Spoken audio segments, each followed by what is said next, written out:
Please welcome to the stage Mark Peters of Butterball Farms, John Lullen of TEKsystems, and Brian Fabes of the Corporate Coalition of Chicago. All right. Well, good morning, everybody. Angela, thank you for putting together this coalition of the willing. I love that. So a year ago at this summit, I met both Brian and John, but in very different ways. So Brian and I ended up at lunch together. And to be honest, it was a little awkward at first. But as we started to have some conversation, we got curious. We realized that we had a shared heart for seeing different outcomes and for seeing how organizations and leaders can show up differently in the world. And I met John over dinner and was learning about like how TEKsystems is doing development work in the tech world, and I got really curious. And I think what's interesting to me is these conversations didn't just stop there; they turned into something tangible. I joined Brian's corporate coalition here in Chicago, and John came and actually facilitated my book launch and has been a big supporter of our iNexus project, which you guys will hear about a little later. So I think the challenge that I would offer up at the beginning here is, as you guys meet people, take some time to build a relationship and build a little bit of trust. Because when you do that, then you can turn it into something tangible.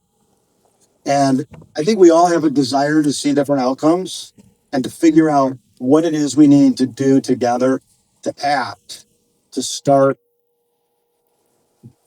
creating different outcomes. So, John, why did you start Moody?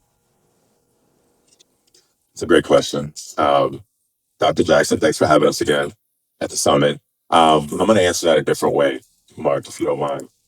I think about the power of this summit, the connections that are actually made in this room, if I can just talk about last year, right? Because I spent a lot of time going to different summits and conferences, and you might have a couple of conversations, and sometimes those don't go anywhere post-summit, unfortunately. You have a great conversation, you mean well, you want to connect with that person, but then life happens, work happens, and I think how this summit is structured for a day and a half, it gives us those intentional platforms to continue the dialogue. So that's partly the reason for me, and I'd actually like to tell the story about how we met a little bit better, if you don't mind. That'd be great. I was working on a time restraint, so. So it was last year, one of the dinners that was curated for us. It was about 16, 17 people in the room. We're having a great conversation around economic mobility, talent attraction, workforce development. And if I'm not mistaken, Mark was one of the only, if not the only, CEOs in the room. So thinking about the research that I do sometimes, or you read a survey and it's X amount of CEOs per survey, and I'm like, well, I'm just going to do it right now while we're breaking bread. And as we're having that conversation around all the things that I just shared, I just had a question around leadership. You know, I think about all the things that organizations want to do. You start a business, as you said, and you and I were on the phone. Hey, John, I started a business to make money, or started my business to make money. I didn't start it with the human experience at the center of the idea at the inception of it, right? And the question that I asked was, if we're focusing on workforce development, economic mobility, all things that are extremely important, what about the leadership? Is there an intentional focus on the practical application of inclusive leadership? And that led us to building a relationship. So fast forward to day 2 of the summit, I'm sitting down in the back over there, and I feel a hand on my shoulder, and it's Mark. He says, hey, good morning. I'm like, hey, good morning. Good to see you again. Next thing out of his mouth is, hey, I didn't sleep last night. I'm like, is that a good thing or a bad thing? He said, no, it's actually a great thing because your question kept me up, and that led to the opportunity for me to come to Grand Rapids and meet him and his network and the rest of the organization and really talk about, hey, if you're focused on talent attraction, economic mobility, the benefits clip that I know you can speak to better than me, leadership. Let's start with leadership and make it intentional. Brian? What? What made you leader?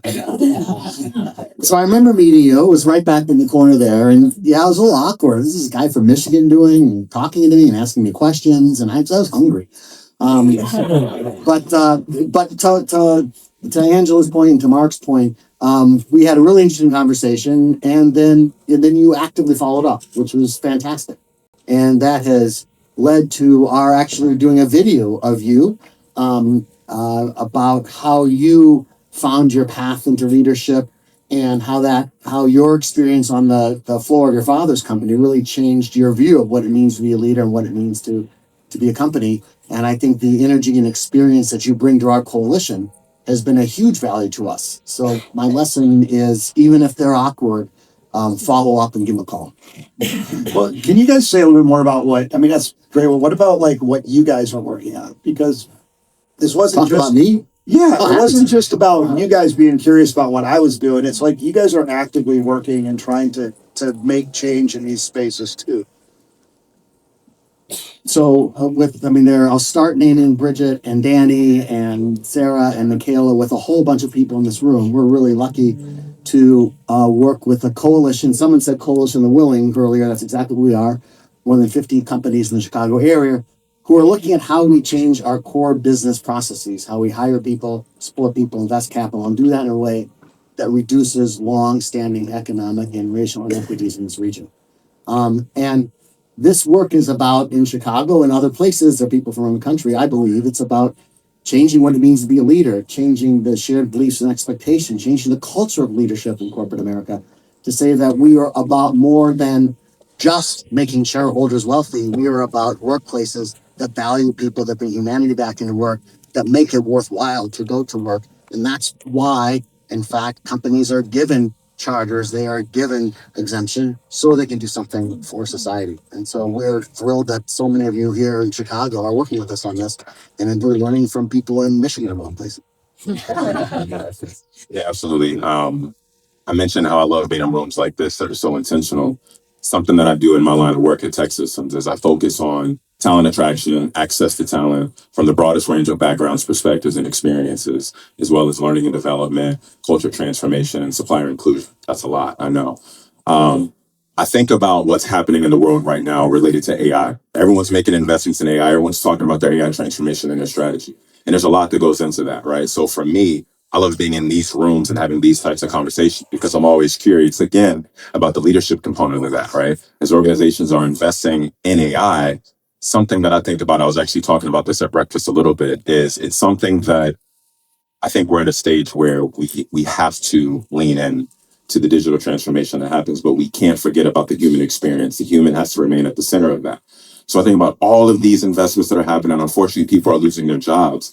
And you can think about an employee that's sitting inside of their job right now. They have to maintain their same level of productivity, if not increase it. And then they have to learn AI at the same time. That can be synonymous with taking on a second job that can unintentionally have a negative hit on employee well-being. So for me, I always go back to all the things that are happening. It's great. I love to help people find work. I love to solve talent challenges, but I can't stop thinking about AI, and I can't stop thinking about that negative impact to the human experience, which goes back to leadership development and the intentionality of it. Okay, so we got a couple minutes left. Leadership intentionality. If you could like give one bit of advice to everybody for the next couple days, what would it be? Authenticity and vulnerability builds trust. Okay. I'm going to steal from my friend Mandy from Northwestern Medicine, who goes into a company and asks why. Why did we do it this way? Why don't we do it that way? So meet someone, ask them why they're doing what they do, and bring that back to your company. Okay, and so mine would be design some small experiments. So if you take all of these, you meet some people here, don't like bet the farm on some of this stuff. But we have the ability between corporate leaders and service providers and funders to run small tests and do it quickly. So I would say yes and build some tests. Thank you.